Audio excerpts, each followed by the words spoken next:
Hey, everybody, welcome to this episode of Think Business. Looking forward to talking with CEO Jon Ostenson. Jon, it's great to connect with you, CEO of FranBridge Consulting.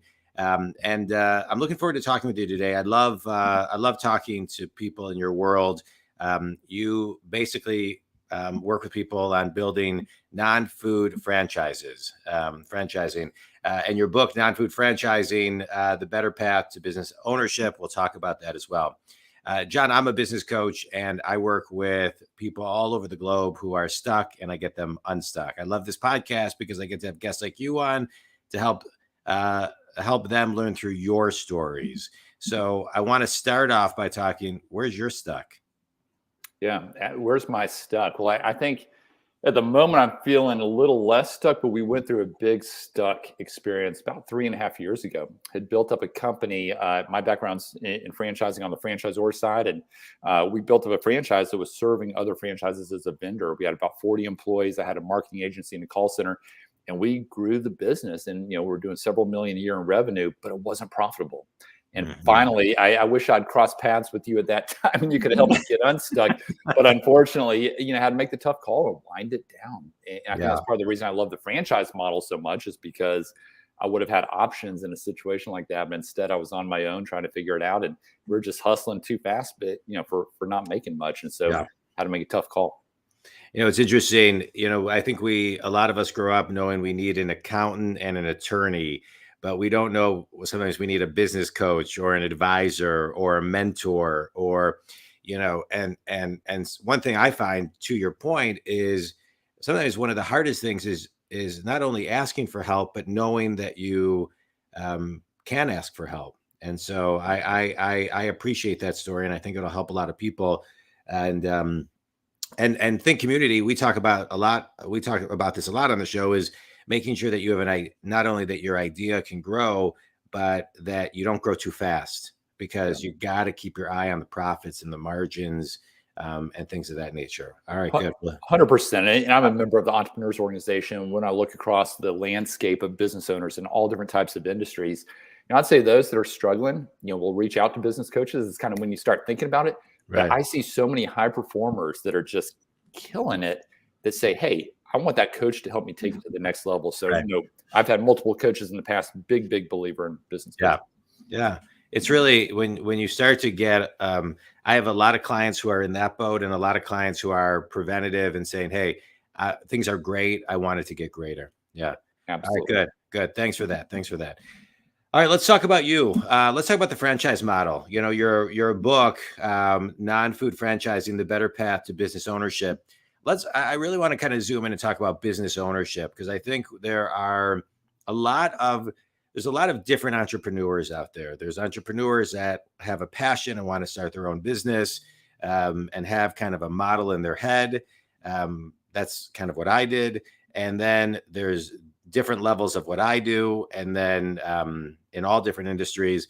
But then there's the entrepreneur that wants to kind of have something that is already proven, that is just kind of a in a box type of way. Doesn't mean you don't have a lot of work to do. We'll get to that. But talk about kind of just the ideal person who's looking to franchise something. Yeah, and I'd start by saying it could be in all of the above. I have a lot of existing business owners that come to us and say, hey, we've been there, done that. We know what it takes to stand up a business. We'd much rather not be in business by ourselves this next go round. And we appreciate all the more kind of what franchising provides. And then to your point, we have others that are looking to leave the corporate world, or maybe they're looking to get something going on the side. That's very common. It's what we call semi-absentee. You put a manager in place, and then that franchisor can kind of co-manage the manager and help provide that ongoing daily support, taking the burden off of you. But to your point, nothing is ever easy. Standing up a business is not easy. Yeah. But I do think franchising is pretty compelling in that, like you said, a business in a box. You do have a playbook that's been proven in like-kind markets. You've got a franchisor who, at times, if it's a good one, can act as a coach on the sidelines. You've got other franchisees across the country. They're running the same thing day in, day out. You're exchanging best practices with them. Oftentimes you're exiting to each other as well. It's a way to kind of increase your territory or give someone else an exit. But you also have, things that oftentimes go unlooked. It may be bargaining power because you're buying in mass. And so you're able to get, whether it's goods or services at scale. you're also able to, capitalize on large data. Oftentimes you're not having to reinvent the marketing game plan. They Right. already have it pretty close to optimized when you step into it. Yeah. Let's thank you for that. Let's talk about something you said, just kind of the ongoingness of it. One of the things I find, and I've got a good amount of people who own franchises as clients that I coach. And one thing I think that many of them are very surprised at is the amount of time it really does take. There's nothing easy about it when it comes to recruiting, retaining, training, all of the things that, the operations of running the day-to-day business. So it may come with kind of proven track record and details of how to do everything and a great support. But let's just talk about kind of the day-to-day operations that they got to jump into.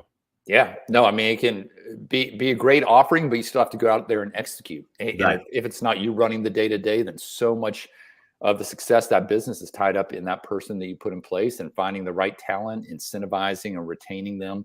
That takes a lot of headaches off of your plate. And I can share case study after case study of clients of ours that have built out portfolios over time. They focus on one at a time, but then they put a good manager in place, and it can absolutely be done if they have a good person in place and it's a good franchise system. But then we have others that, like to jump in and be hands-on and run the business themselves. Typically they have the ultimate goal of stepping away and replacing themselves so that they can move on to that next thing. Again, that's a very common path that we see a lot of our clients on. Yeah. Let's talk about some more common paths. I would think that in today's world, in a post-COVID world, we're seeing a lot of people kind of who have had an entrepreneurial itch kind of come to the surface. And the franchise model is a great model because of so many of the reasons we've talked about. And then there's the idea of what is the right franchise for you. And I know you talk about it in your book. Again, that can be bought on Amazon, Non-Food Franchising, The Better Path to Business Ownership. But talk about that process, really kind of the person finding a franchise that's really in alignment with their loves, their passion, et cetera, et cetera. Yeah. So I'll start out just painting the landscape of what we're seeing out there. I would say that non-trendy is the new trendy, or non-sexy is the new sexy. People want things that, especially coming out of COVID, I think, that are understandable, cash flowing, Amazon resistant, maybe in some cases less discretionary, more needs-based type businesses.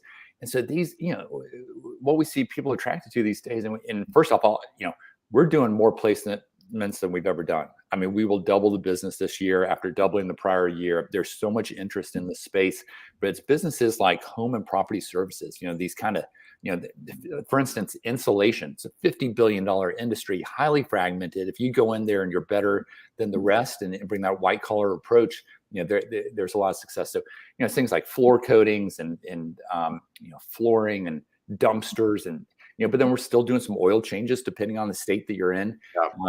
Doing some health and wellness. I'd say fitness is kind of, we don't do as much in fitness as we used to. But then it's things that no matter what the economy, if this recession we've been talking about for 10 years finally comes to pass, what kind of business do you want to be in? It's things that people will always spend on. They'll always spend on their kids, on their pets, on their aging parents, on their homes, on their health. And so those kind of categories are what we're seeing people gravitate to.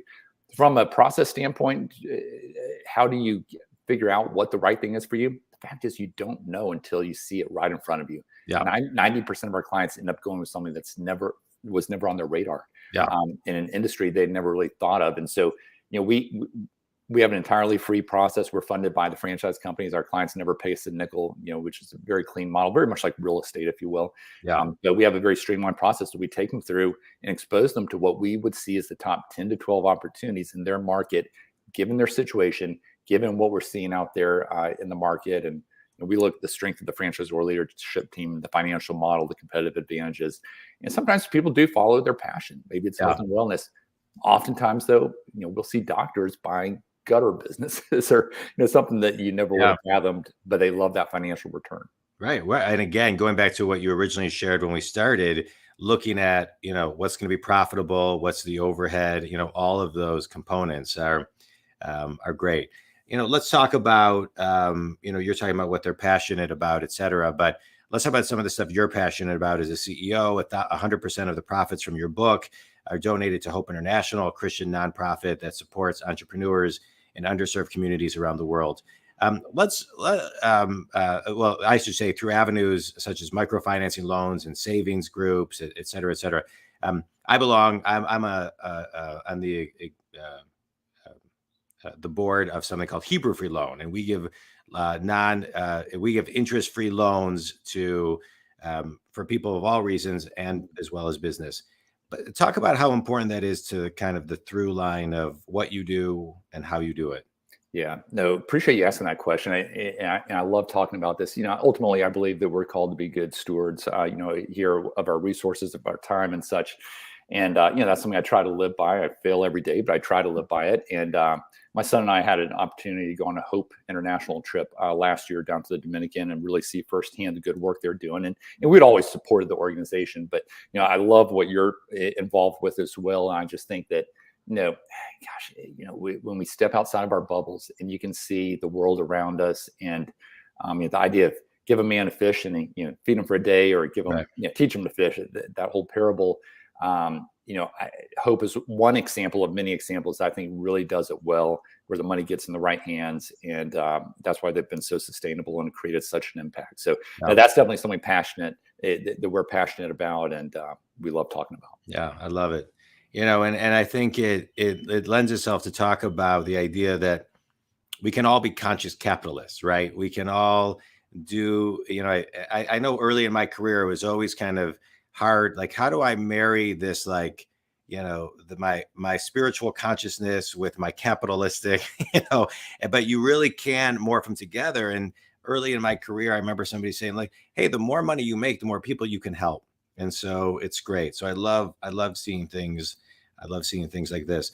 Talk about your ideal client, Jon. Who is that? The person who's listening right now, who is it? Is it the person who's going to leave their job and do this full time? Is it somebody that can do it part time? Who's your ideal client?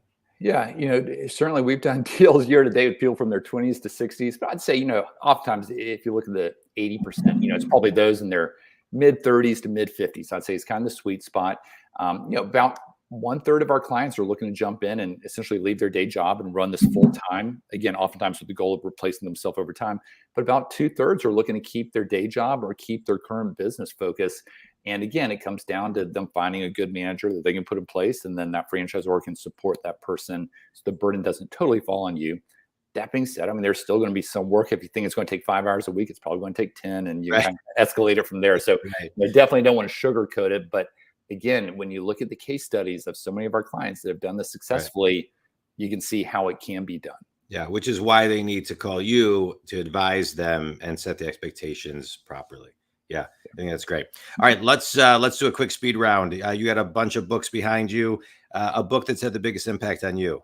The one I have to point to would be The Compound Effect by Darren Darren Hardy. Hardy. My favorite. It's one of my all-time, Darren Hardy. It's one of my all-time favorite books.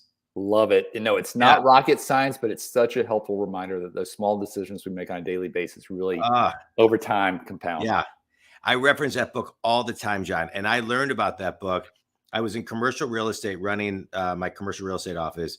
And I interviewed a woman who didn't work. It wasn't the right job for her. But she said at the interview, I said, what brought you in today? She said, God brought me in today. So I said, oh, okay. But it wasn't the right career path for her. Yeah.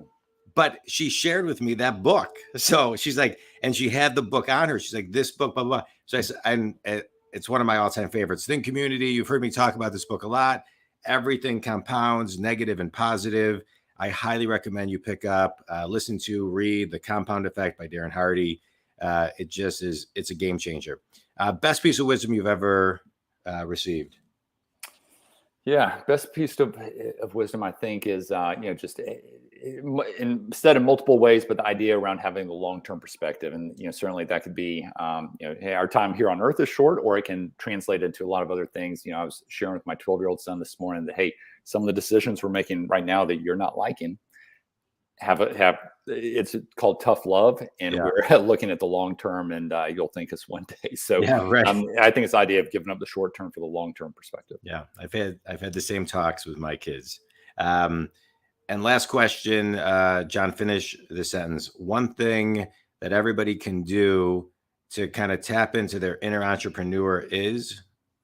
figure out what you're good at. What do you enjoy doing? What gets you up in the morning? I feel blessed. It took me a while, but to finally figure out that I enjoy working with clients more than employees. So a lot of those culture building employee type activities that so many of your listeners are so good at, I'm not as good at. And I can do them, but that's not where I find my strength. And so I'll oftentimes outsource those to other team members and allow myself to be more on the front end of the business, because I love telling our story and meeting with new clients. So I think the faster that you can realize what you're good at and what you're passionate about, and that sounds cliche, but it's so true from my experience. Yeah, great.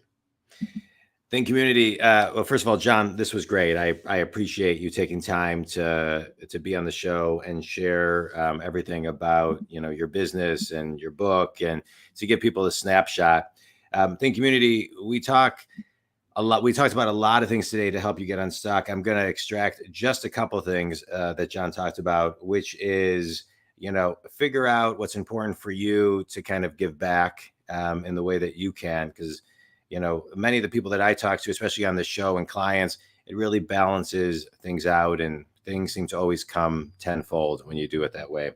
But also, I just want to kind of highlight, the long-term perspective. So many people right now, delayed gratification seems to be fading, and everybody's looking for instant gratification. And I don't think anything really is. And so we all got to remember that things take time to grow our business, and making sure that we're surrounding ourselves with the proper people and mentors, et cetera, to help us get there. Jon, where can people buy the book, learn more about you, and et cetera, connect with you?